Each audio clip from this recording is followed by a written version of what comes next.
کہ میں اسلام کی سچائی پر عمل کرنے کو تیار ہوں، لیکن مجھے کوئی عملی شکل نظر نہیں آتی ہے کہ میں کام کروں گا کیسے، میرا عمل ہوگا کیسے، کیونکہ جب میں مسلمانوں کو دیکھتا ہوں تو مجھے کچھ نظر نہیں آتا۔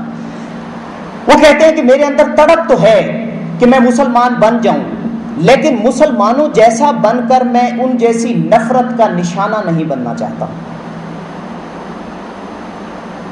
اور یہ چیزیں ان کو 22 سال تک رکاوٹ بنی رہی کہ انہوں نے اسلام قبول نہیں کیا۔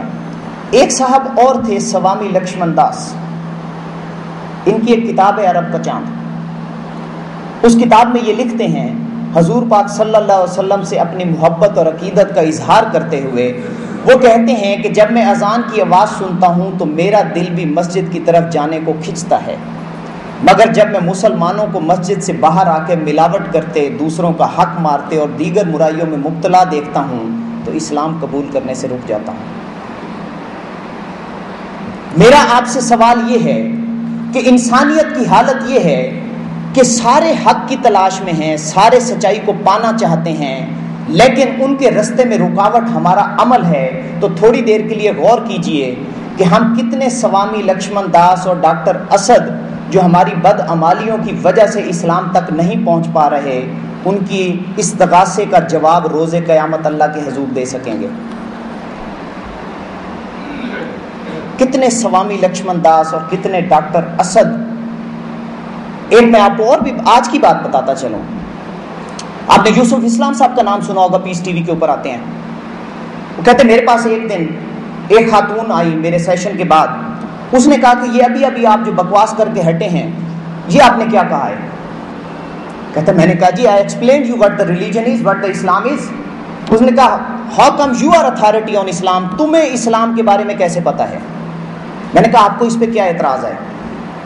اس لڑکی نے کہا کہ میں اس علاقے میں رہتی ہوں جہاں پہ میرے ہمسائے ارد گرد مسلمان ہیں، کاروبار کرنے والے لوگ مسلمان ہیں، میرے کلاس فیلو مسلمان ہیں، میرے ہر اٹھنا بیٹھنا مسلمانوں میں تھا اور اس کا تعلق بھارت سے تھا۔ میں نے ہر وقت مسلمانوں کو اپنے پاس دیکھا، جو باتیں آپ بتا رہے ہو یہ تو اسلام ہے ہی نہیں۔ میں نے کہا جی میں آپ کو جو بتا رہا ہوں یہ قرآن ہے، یہ اسلام ہے۔ اس نے کہا کہ اگر یہ اسلام ہے تو میں اس اسلام کو 25 سال ڈھونڈتی رہی ہوں، لیکن یہ اسلام مجھے کہیں نہیں ملا، کیونکہ میرے پاس مسلمان جو رہتے تھے ان میں یہ چیز مجھے کہیں نظر نہیں آئی۔ وہ ایکٹریس تھی، کہتے اسی وقت اس نے اسلام قبول کیا، ایکٹنگ چھوڑی، اور اس کا یوسف اسلام کی جتنی ویڈیوز اور لیکچر جو کچھ بنتے ہیں وہ لڑکی پروڈیوس کرتی ہے۔ اس کا بھی یہی سوال تھا اور یہ الفاظ تھے یوسف اسلام کے کہ اگر یہ اسلام تھا تو میں 25 سال جس چیز کو کھوجتی رہی ہوں میں اپنے رب سے پوچھوں گی ضرور کہ جن کے حوالے تو نے یہ کیا انہوں نے تو مجھے یہ نہیں پہنچایا۔ کتنے لوگوں کے استغاثے کا جواب دیں گے آپ؟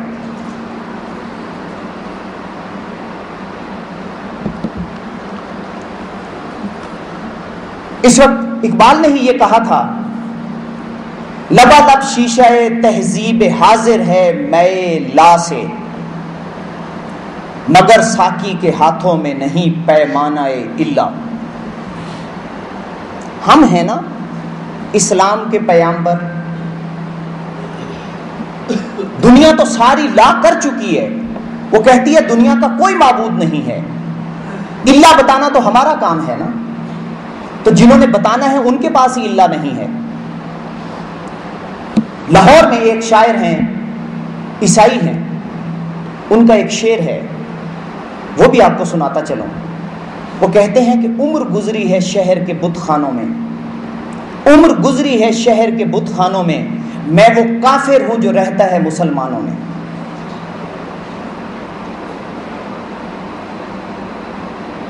یہ اس کا بھی دعویٰ ہے، وہ بھی یہی کہتا ہے۔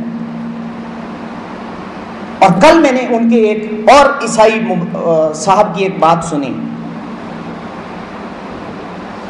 وہ کہتا ہے کہ جس مسلمان کو آپ مسلم کہتے ہیں، اسلام کہتے ہیں، اس کو میں مانتا ہوں، میں بھی مسلم ہوں۔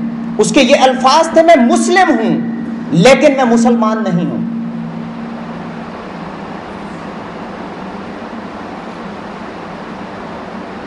خدا کو ایک مانتا ہوں میں، لیکن مسلمان نہیں ہونا چاہتا. باتیں دردناک ہیں. اور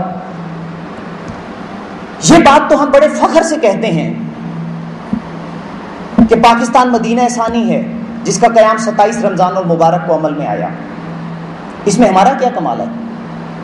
ہم نے اللہ سے دعا کی تھی نا کہ ہمیں ایک خطہ زمین دے جس میں ہم تیرا نظام نافذ کر کے دکھائیں گے کہ عملی طور پہ کیسے تیرا نظام نافذ ہوتا ہے. اس نے دعا مان لی. آپ نے وعدہ پورا کیا. مدینہ ثانی تو اس نے دے دیا. سوال یہ ہے کہ مدینہ ثانی کا حشر کیا کیا؟ اس پہ بھی کوئی بات کرنے کی ضرورت ہے.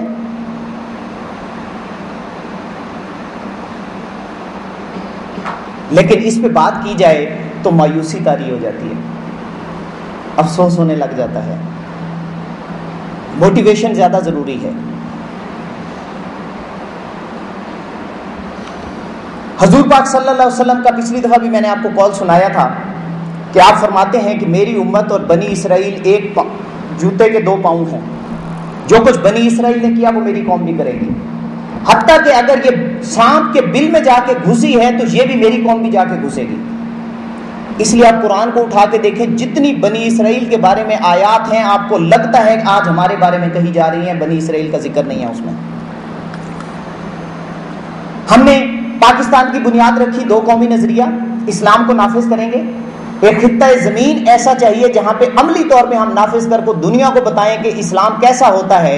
تو میں آپ سے سوال کرتا ہوں کہ وہ اسلام کہاں ہے؟ ہماری انفرادی زندگی میں, کاروباری زندگی میں, ہمارے گھروں میں, ہمارے دفتر میں, ہماری مسجد میں, ہمارے میڈیا پہ, کس جگہ پہ وہ اسلام نظر آتا ہے؟ اور دوسرا نقطہ تھا کہ اردو اور ہندی 2 الگ الگ زبانیں ہیں. تو اردو کہاں ہے؟ ہمارے دفتروں میں ہے, ہماری انفرادی زندگی میں ہے, ہمارے اسکولوں میں ہے, ہمارے میڈیا میں ہے. کہاں ہے؟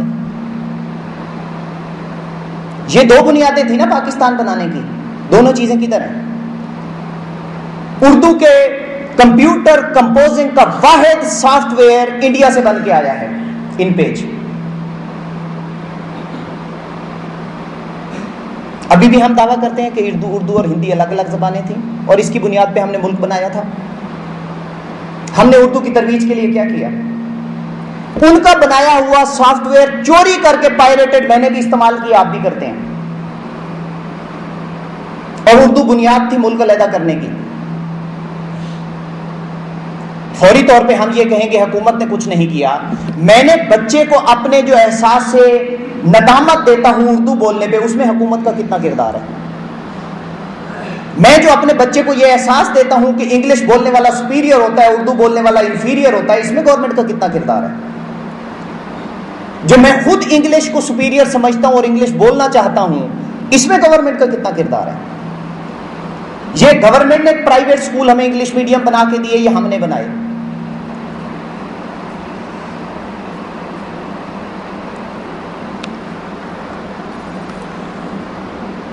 ان حالات کا سبب کیا ہے؟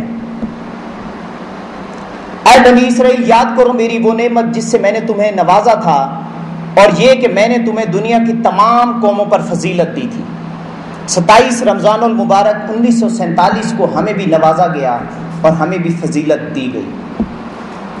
اور جب تم نے اس میری نوازش کو نہیں سنبھالا اور کفران کیا, ناشکری کی, تو پھر میں نے تمہارے ساتھ کیا کیا؟ اس کا بھی جواب قرآن دیتا ہے, اور یہ تمہاری امت ایک امت ہے اور میں تمہارا رب ہوں, بس تم مجھ سے ڈرو. اور مگر بعد میں لوگوں نے دین کو آپس میں ٹکڑے ٹکڑے کر لیا, گروہ کے پاس جو کچھ ہے وہ اسی میں مگن ہے. جب ہمیں 27 رمضان المبارک 1947 کو یہ ملک ملا تو کیا ہم اس کے بعد گروہوں میں نہیں بیٹھے؟ ہم اسی فرقہ واریت کا شکار نہیں ہوئے؟ اور ہر گروہ اپنے آپ کو اعلیٰ برتر عرفہ نہیں سمجھتا. بات فرقوں سے شروع ہوئی, فرقوں سے گروہوں پہ گئی, گروہر سے یونینز میں آئی, یونین سے تنظیموں میں بنی. نتیجہ یہ ہے کہ اس وقت ملک میں صرف اور صرف پریشر گروپس ہیں, اور ہر پریشر گروپ صرف اپنے گروہ کے مفادات کے لیے متحرک ہے, اور بات صرف اپنے حقوق کی اور بچاؤ کی جاتی ہے. ڈاکٹر بھی ریلیاں نکالتے ہیں تو اپنے دوستوں کو اور ساتھیوں کو بچانے کے لیے. جب ان کا کوئی ساتھی غلط کام کرتا ہے تو ان کی کوئی تنظیم اٹھ کے یہ بات نہیں اٹھاتی کہ یہ کام غلط ہوا ہے. عدالت کو آپ نے آزاد کرایا پچھلے دنوں، جب وکیلوں نے عدالت کو یرغمال بنا کے اس کا مذاق اڑاتے رہے اور آخر اس جج کو گھر بھیجنا پڑا. کوئی اٹھ کے بولا کہ یہ وکیل غلط کہہ رہا ہے؟ سارے کے سارے وکیل بولتے ہیں کہ جو جج پہ الزام لگایا گیا یہ جھوٹا ہے، یہ جج ایسا ہے ہی نہیں. میں لاہور والے واقعے کی بات کر رہا ہوں. جب جج پہ کہا گیا کہ یہ رشوت لیتا ہے، سارا کچھ کرتا ہے، سارے وکیل مانتے ہیں کہ جج ایسا نہیں ہے، وہ سچا انسان ہے. تو کوئی اس وکیلوں کی ایسوسی ایشن سے اندر سے اٹھ کے کسی نے آواز اٹھائی کہ یہ وکیل غلط ہے؟ یہی حال تمام ایسوسی ایشنز کا ہے. تمام ایسوسی ایشن اپنے غلط افراد کے نرغے میں انہی کے ایجنڈے کو پورا کر رہی ہیں. کوئی صحیح بات کرنے کو بولنے کو تیار نہیں ہے کہ ہر کوئی اپنے اپنے مفاد کے دائرے میں گھرا ہوا ہے.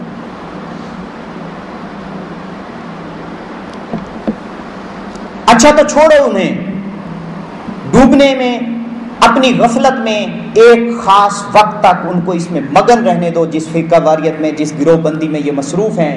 کیا یہ سمجھتے ہیں کہ ہم جو انہیں مال اور اولاد سے مدد دیے جا رہے ہیں وہ ہم ان کو نواز رہے ہیں؟ یہ قرآن کی آیات ہیں، ذرا سا غور کیجئے گا سورہ مومنون کی. تو گویا انہیں بھلا بھلائیاں دینے میں سرگرم ہیں، نہیں، اصل معاملے کا انہیں شعور ہی نہیں ہے. تھوڑی دیر کے لیے غور کیجئے، یہ آیات کیا ہمارے اوپر لاگو نہیں ہوتی، صادق نہیں آتی ہیں؟ سورہ بقرہ میں کہ آخرکار نوبت یہاں تک پہنچی کہ ذلت و خواری اور پستی و بدحالی ان پر مسلط کر دی گئی، وہ اللہ کے غضب میں گھر گئے. یہ نتیجہ تھا اس کا کہ وہ اللہ کی آیات سے کفر کرنے لگے تھے. یہ نتیجہ تھا ان کی نافرمانیوں کا اور اس بات کا کہ وہ حد سے نکل گئے. یہ آیت ہمارے حالات کا تجزیہ اور تقابل اور احاطہ نہیں کرتی ہے. جو اضطراب، بے چینی، قلت، مشکلات اور مسائل ہمیں گھیرے ہوئے ہیں، یہ آیت ان کی طرف اشارہ نہیں کرتی ہے.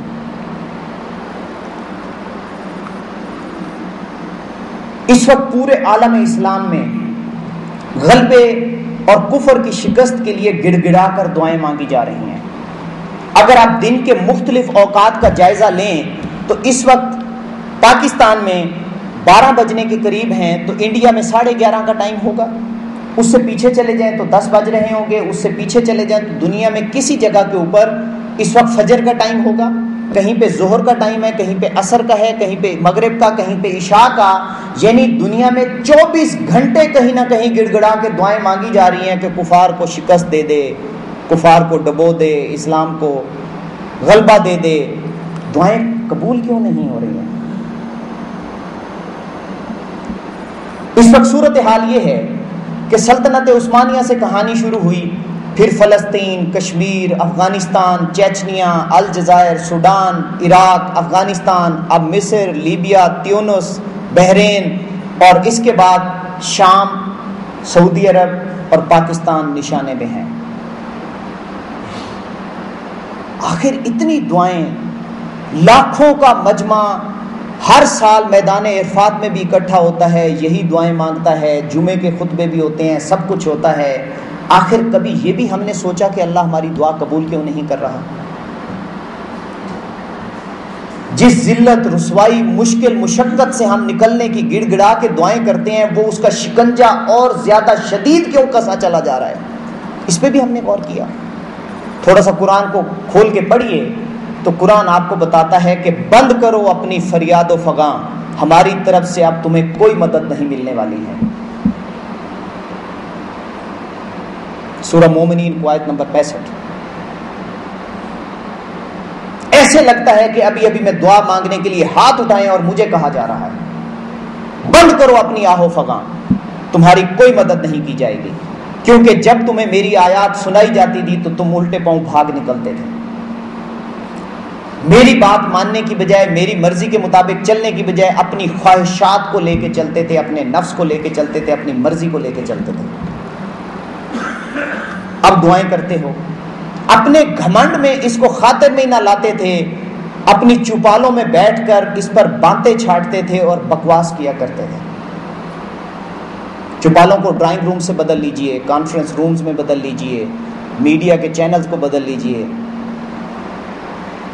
کہ بجائے اس بات کو، اس مقصد کو، اس نظریے کو سمجھنے کے جو میں تم سے چاہتا تھا، تم اپنی مرضی کے بیچ میں تعویلیں نکالتے تھے اور اپنی مرضی کی انٹرپریٹیشن بناتے تھے، اور پھر اپنے گروہ کو سچ ثابت کرنے کے لیے باقی دوسروں پہ فتوے لگاتے تھے، اور اپنی ساری طاقت، کوشش، وسائل، سب کچھ دوسرے کو دبانے کے لیے صرف کرتے تھے، اور ساتھ ہی پھر تم مجھ سے دعا مانگتے ہو کہ تمہیں غلبہ دے دوں اور دوسروں کو شکست دے دوں.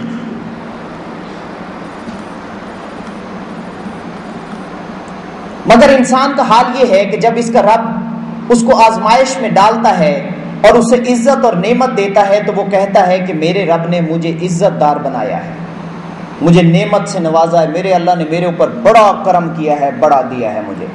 لیکن جیسے ہی اس کی بدعمالیوں کی وجہ سے اس کو آزمائش میں ڈالتا ہے اور اس کا رزق تنگ کر دیتا ہے تو وہ کہتا ہے کہ میرے رب نے مجھے ذلیل اور رسوا کر دیا. یہ انسان کا رویہ ہے. لیکن وہ یہ کہتا ہے کہ یہ میری طرف سے نہیں ہوتا، یہ تمہارے اعمال کا نتیجہ ہے کہ جو میں نے تمہیں کام کہے تھے جب تم نے وہ نہیں کیے تو اپنے ہاتھوں سے جو کچھ تم نے کمایا یہ تمہارے سامنے مشکل وہ آئی. تمہیں جو بھی آسانی ملتی ہے وہ میری طرف سے ہے، اور جو تمہیں مشکل پیش آتی ہے وہ تمہاری اپنی کمائی ہے، اپنے اعمال کا نتیجہ ہے. الزام تم اس کا میرے اوپر لگاتے ہو. اور وہ یہ کہتا ہے کہ سال میں 2-3 مرتبہ تمہارے اوپر مشکلات آتی ہیں اس لیے کہ تاکہ تم اپنا رخ پھیر کے میری طرف واپس آ جاؤ، لیکن تم اپنی خواہش کو پیروی میں اتنے اندھے ہوتے ہو کہ میری بات ہی نہیں سنتے ہو. وہ کہتا ہے میں مشکلات، آزمائش اس لیے دیتا ہوں کہ تمہیں روکوں، تمہاری توجہ دلاؤں کہ تم غلط سمت میں جا رہے ہو، واپس آ جاؤ. لیکن ان مشکلات کو سمجھنے کی بجائے، ان پہ غور کر کے اپنی سمت کو درست کرنے کی بجائے اسی میں مگن رہتے ہیں، نئی اسٹریٹجی بناتے ہیں، نئے طریقے سے اس پہ عمل کرتے ہیں. اور یہ اس عمال کا نتیجہ تھا کہ تم یتیم کو عزت کا سلوک نہیں دیتے. اور یتیم صرف وہ نہیں ہوتا کہ جو نابالغ ہو اور اس کا والد فوت ہو جائے. عربی زبان میں یتیم ہر اس کو کہتے ہیں جو اپنی ضروریات اپنے وسائل سے پوری نہ کر سکتا ہو اور بے سہارا ہو. یعنی بات یہاں پہ یہ کی جا رہی ہے کہ تمہاری سوسائٹی کا سوشل سٹرکچر اس طرح کا نہیں ہے کہ کمزور لوگوں کو بھی ساتھ لے کے چلو. ہر کوئی اپنے اپنی خواہشات کے دائرے میں اپنی جگیریں بنانے میں مصروف ہے، اور محکوم اور مجبور اور تنگ دست لوگوں کو جس انداز سے تم دیکھتے ہو ان کو بھکاری تو بنانے کی مسلسل کوشش کرتے ہو، ان کو تھوڑا تھوڑا دیتے رہتے ہو، لیکن ان کی عزت نفس قائم کر کے ان کو درجہ اٹھا کے اپنے برابر نہیں لاتے ہو، ان کو اسٹیبلش نہیں کرتے ہو، ایک نظام نہیں بناتے ہو، مسکین کو کھانا نہیں کھلاتے ہو اور دوسروں کو بھی اس کی ترغیب نہیں دیتے ہو. یہ 2 اعمال ہیں جو تم نہیں کرتے، اور تمہارا سوشل سٹرکچر جو سوسائٹی کا بنتا ہے اس میں یہ نظام جب نہیں موجود ہوتا تو پھر مشکلات تمہیں گھیر لیتے ہیں. اب ذرا غور کیجئے کہ دنیا کی سب سے زیادہ خیرات میں دی جانے والی دولت پاکستان میں اکٹھی ہوتی ہے، اور وہ خیرات میں دی جانے والی دولت 1 سال کی اگر اکٹھی کر لی جائے تو پاکستان میں کوئی غریب نہیں رہ سکتا. لیکن اس کے اثرات ہمیں کیوں نہیں نظر آتے؟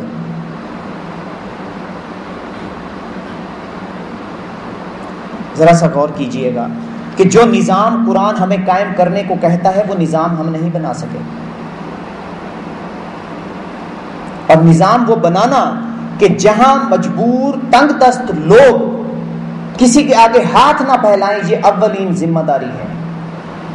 وہ نظام بنانے کی بجائے ہم نے جو کام کیے اس کے نتیجے میں جتنی دولت آپ مرضی خرچ کر کے لیں اس کے نتائج کچھ نہیں نکلتے. قوموں پر مشکلات اس لیے آتی ہیں، اس کا ذکر قرآن سورہ اعراف میں یہ کہتا ہے کہ ہم فرعون کے لوگوں کو کئی سال تک قحط اور پیداوار کی کمی میں مبتلا رکھا کہ شاید ان کو ہوش آ جائے. مشکلات توجہ دلانے کے لیے آتی ہیں کہ سمت غلط ہے، رخ موڑ لو، واپس آ جاؤ، اپنا رخ اللہ کی طرف کر لو۔ لیکن جب انسان تجزیہ نہ کرے، غور و فکر نہ کرے اور اپنی اسٹریٹجی کو دوبارہ سے اسی غلط سمت میں زیادہ وسائل، زیادہ طاقت لگا کے کرتا رہے، تو غلط منزل کی طرف زیادہ تیزی سے اور زیادہ شدت سے جائے گا۔ اور یہی میں بار بار ریکویسٹ کرتا ہوں کہ ہمیں ان نشانیوں کو پڑھ کے، دیکھ کے غور کرنا چاہیے کہ ہماری سمت کدھر ہے اور ہمیں کس طرف ہمارا رخ ہونا چاہیے، تو مسائل حل ہوں گے۔ کوئی قابل ہو تو ہم شان کئی دیتے ہیں، ڈھونڈنے والوں کو دنیا بھی نئی دیتے ہیں۔ ہاتھ بے زور ہیں، الحاد سے دل خوگر ہیں، امتی باعث رسوائی یہ پیغمبر ہیں۔ یہی دعویٰ سوامی لکشمن داس کا بھی ہے، یہی ڈاکٹر اسد کا بھی تھا، یہی کروڑوں اور لوگوں کا بھی ہے۔ اور دوسری طرف ہمارا دعویٰ بھی ذہن میں رکھ لیجئے کہ ہم اسلام کا قلعہ ہیں اور پوری دنیا میں اسلام پہنچانا ہماری ذمہ داری ہے، اور یہ ذمہ داری اگر ہم نے اٹھائی تو ہم کیسا اسلام دنیا کو پہنچا رہے ہیں کہ جس حقیقت کو وہ کھوجنا چاہتے ہیں اس تک وہ پہنچ نہیں پا رہے ہیں۔ اور یقیناً جب یہ ذمہ داری ہم نے خود اٹھائی ہے تو اس کا حساب ضرور لیا جائے گا کہ تم نے کون سی انٹرپریٹیشن کر کے میرے دین کی دکھائی کہ میری مخلوق بھٹکتی رہی صرف تمہارے اعمال کو دیکھ کے۔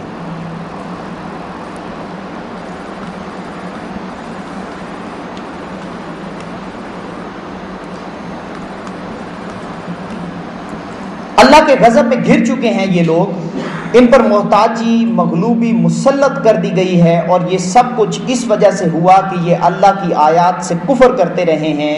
یہ ان کی نافرمانیوں اور زیادتیوں کا انجام ہے۔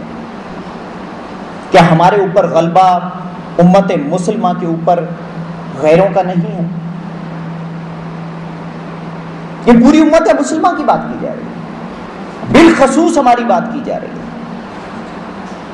یہ ہمارے بارے میں آیات ثابت ہو رہی ہیں۔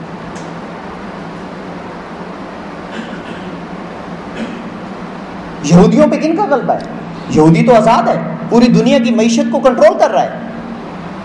اور تھوڑی دیر کے لیے غور کیجئے کہ جس قوم پہ ذلت اور رسوائی کا اللہ ذکر کر رہا ہے، وہ ذلیل اور رسوا قوم اگر ہمیں ذلیل اور رسوا کر رہی ہے تو ہمارا پھر لیول کیا ہے؟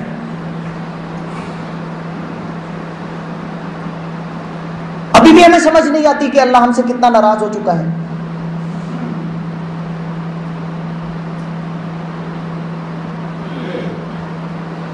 اور ابھی بھی ہم اگر اس خوش فہمی میں مبتلا رہیں کہ ہم وہ چنے ہوئے لوگ ہیں، وہ چنے ہوئے لوگوں کو جب کہتا ہے کہ میں تمہارے ذمہ کوئی ڈیوٹی لگائی ہے اور جب تم اس ڈیوٹی کو پورا نہیں کرو گے تو میرے لیے قطعاً مشکل نہیں ہے کہ میں تمہیں ہٹا کے کوئی دوسرا گروہ ایسا لے آؤں جو تمہارے سے اچھا ہوگا۔ اور اسی کو اقبال کہتا ہے ایاں یورش تاتار کے افسانے سے، پاسباں مل گئے کعبے کو صنم کھانے سے۔ اللہ کسی کا محتاج نہیں ہے۔ جب کوئی قوم ڈیوٹی سنبھالتی ہے اور وہ اس ڈیوٹی کو پورا نہیں کرتی تو اللہ اس کے ساتھ یہی حشر کرتے ہوئے ان کو ایلیمینیٹ کر کے، ان کا حشر بگاڑ کے ان کی جگہ پہ وہ لوگ لے آتا ہے جن کو، جو ان کے مطابق اللہ کے دین کے دشمن ہوتے ہیں۔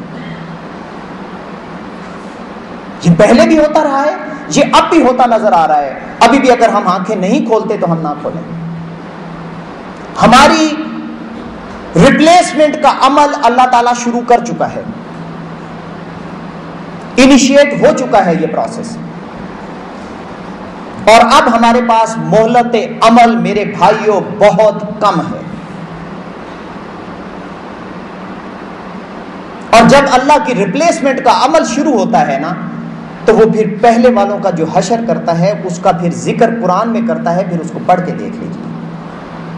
وہ کہتا ہے پھر میں ایک بھی ظالم کو نہیں چھوڑتا، اور پھر وہ اسی زوم میں مبتلا ہوتے ہیں کہ ان کے یہ محل، ان کے یہ گھر، ان کے یہ بنگلے ان کو آفت سے بچا لیں گے، لیکن جب وہ آتی ہے تو ان کو پتہ نہیں چلتا۔ انٹرنیٹ پہ ذرا سرچ دیجئے تو آپ کو تصویریں نظر آئیں گی، کوئی لوگ بیٹھے ہیں، کوئی کھڑے ہیں، اور آج سے 4000 سال پہلے جب اللہ کا یہ عذاب کا کوڑا برسا تو ان کو جس حالت میں تھے اسی حالت میں اس نے گھیر لیا۔ تصویریں آپ کو انٹرنیٹ پہ آج کل مل جائیں گی۔ پھر وہ کہتا ہے میں کسی کو چھوڑتا نہیں۔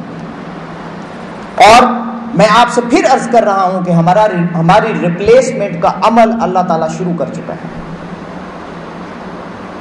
اب بات یہ نہیں ہے کہ ہم نے دنیا کی ذمہ داریاں کیسی نبھانی ہیں، یقین جانیے اب بات یہ ہے کہ اپنی جان کیسے بچانی ہے۔ پلیز اس زوم سے نکل آئیے، اب نکل آئیے کہ اب ہم دنیا کو اسلام دینے جا رہے ہیں۔ اب جان بچانے کی بات ہے، اور اس کا ایک ہی رستہ ہے کہ توبہ کرنی ہے۔ اور جب توبہ کرنی ہے تو پہلے یہ احساس ہونا چاہیے کہ گناہ کیا ہے جس سے توبہ کرنی ہے۔ لیکن مجھے افسوس سے کہنا پڑتا ہے کہ ہمیں شاید یہ بھی نہیں معلوم کہ ہمارا گناہ ہے کیا، کیونکہ یہ تو تب جانیں گے نا کہ گناہ کیا ہے پہلے جب یہ مانیں گے کہ کوئی غلطی ہو چکی ہے۔ اور یہی ایک فرق ابلیس میں اور آدم میں اللہ تعالیٰ بتاتا ہے کہ جب ابلیس نے غلطی کی اور اس سے پوچھا کہ تم نے یہ کیوں کیا، تو اس نے دو جواز دیے۔ پہلا یہ کہ میں اس سے سپیریئر تھا، اور دوسرا یہ کہ تیری مشیت میں یہ لکھا ہی نہیں تھا کہ میں اس کو سجدہ کروں۔ اپنی غلطی نہیں مانی۔ اور جب حضرت آدم سے غلطی ہوئی تو فوری طور پہ کیا کہا؟ ربنا ظلمنا انفسنا وان لم تغفر لنا وترحمنا لنکونن من الخاسرین۔ اے میرے رب، ہم سے غلطی ہو گئی ہے، میں نے اپنے جانوں پہ ظلم کر لیا ہے، تو مجھے معاف کر دے۔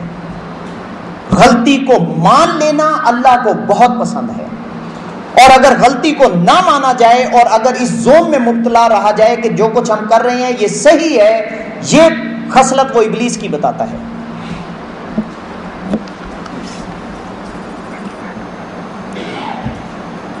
اور یہ تب ہوتا ہے، قوم کو سزا تب دی جاتی ہے جب قوم اللہ کے ساتھ کیا وعدہ پورا نہ کرے، اور جو وعدہ ہے وہ اس کے دو آسپیکٹ بنتے ہیں۔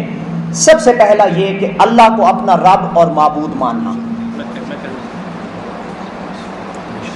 رب اور معبود کی جب بات کرتے ہیں تو وہ کیا ہے، کس معنی میں آپ نے لا کرنا ہے۔ کلمہ کو آپ پڑھیں گے تو پہلے آپ نے لا الہ کرنا ہے، الا اللہ اس کے بعد ہوتا ہے۔ ایک گو میں یہ کلمہ نہیں پورا ہو سکتا۔ لا الہ جب کرنا ہے، معبودوں کو ہٹانا ہے، تو معبود ہیں کون سے جو پہلے سے موجود ہیں؟ اور اقبال کے زبان میں اگر آپ کہیے تو ابھی میرے دوست یہاں سے پڑھ کے گئے ہیں، یہ مال و دولت دنیا، یہ رشتہ و پیوند، بتان وہم و گمان۔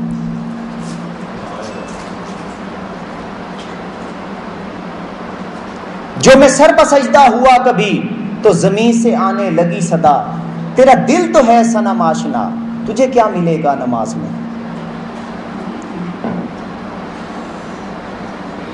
جن بتوں کو مٹانے کی وہ ہم سے تقاضا کر رہا ہے، ان بتوں کو دل میں لے جا کے سجدہ کرنے سے کیا سجدہ قبول ہو جائے گا؟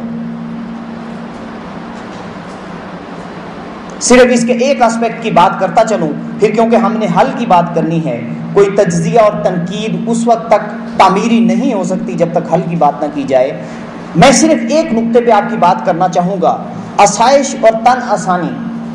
ہماری قوم کا جو عالم ہے، مجھے دنیا کی کسی قوم میں اور نظر نہیں آتا سوائے عربوں کے، یا دوسرے معنی میں کہہ لیجئے کہ مسلمانوں کے علاوہ مجھے کسی قوم میں نظر نہیں آتا۔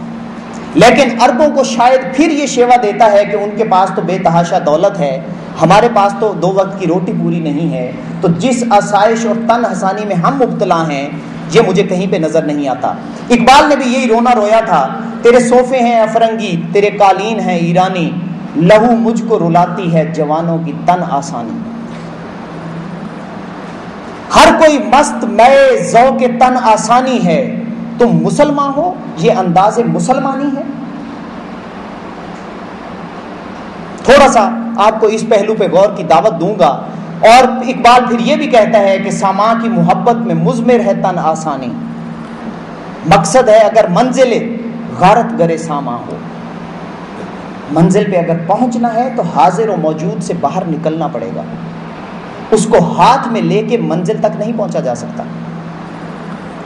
میں آپ کے سامنے 2-3 چیزیں رکھنا چاہتا ہوں کہ آزادی کے بعد ہم نے جتنی عمارات بنائی ہیں مجھے اس کی مثال دنیا کی کسی قوم میں نہیں ملتی ہے، اور یہ میں بہت سوچنے سمجھنے کے بعد آپ کو کہہ رہا ہوں۔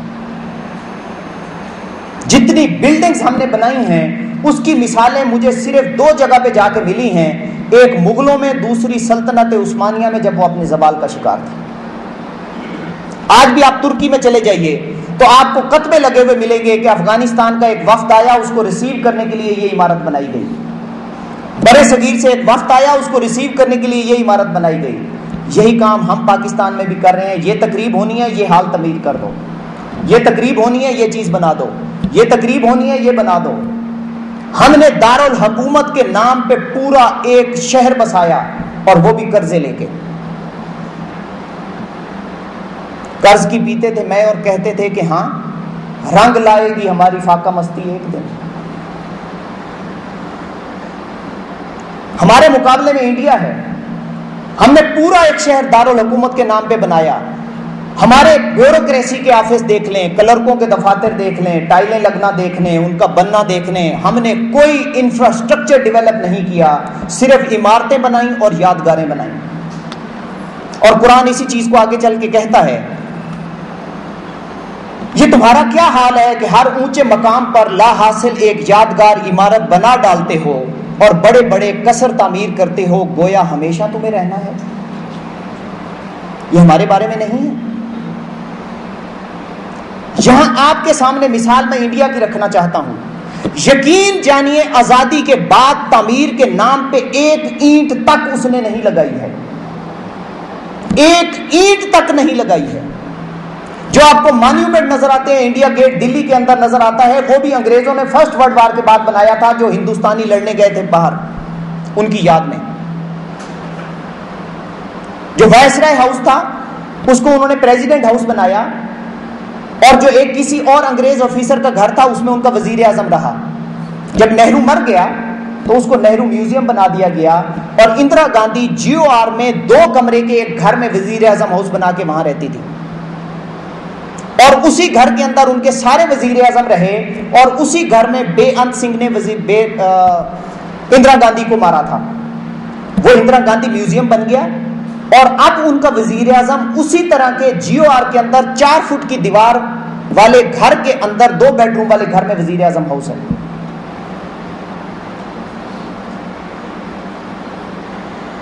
ہمارا وزیر اعظم ہاؤس کتنے ایکڑ پہ ہے؟ پریزیڈنٹ ہاؤس کتنے ایکڑ پہ ہے؟ آگے تھوڑا سا چل کے دیکھیے، برطانیہ نے کبھی سورج غروب نہیں ہوتا تھا، اور جب اس کا سورج غروب نہیں ہوتا تھا یہ ان کا اسمبلی ہال ہوتا تھا، جو آج سے 350 سال پرانا ہے، اور بعین آج بھی وہی ہے۔ اور اس اسمبلی ہال میں 650 ارکان بیٹھتے ہیں، اور اس کا ایریا اور رقبہ آپ کے اسمبلی ہال سے 1/3 ہے۔ اور کسی ممبر پارلیمنٹ کے سامنے ڈیسک نہیں ہے جس کے اوپر رکھ کے کاغذ لکھے گود میں لے کے بیٹھا ہوتا ہے، اور پوری دنیا پہ حکومت کی آج بھی کر رہے ہیں۔ دوسری طرف اپنا پارلیمنٹ ہاؤس دیکھ لیجئے، یہ 10 ڈاؤننگ سٹریٹ ہے، 3 بیڈ روم کا ہاؤس، جس کے اندر وزیر اعظم کا دفتر ہے، کیبنٹ روم ہے، یہیں پہ سب کچھ ہوتا ہے، پوری دنیا کو چلایا جاتا ہے، اور یہ مین روڈ ہے جس سے عام جنرل پبلک گزرتی ہے۔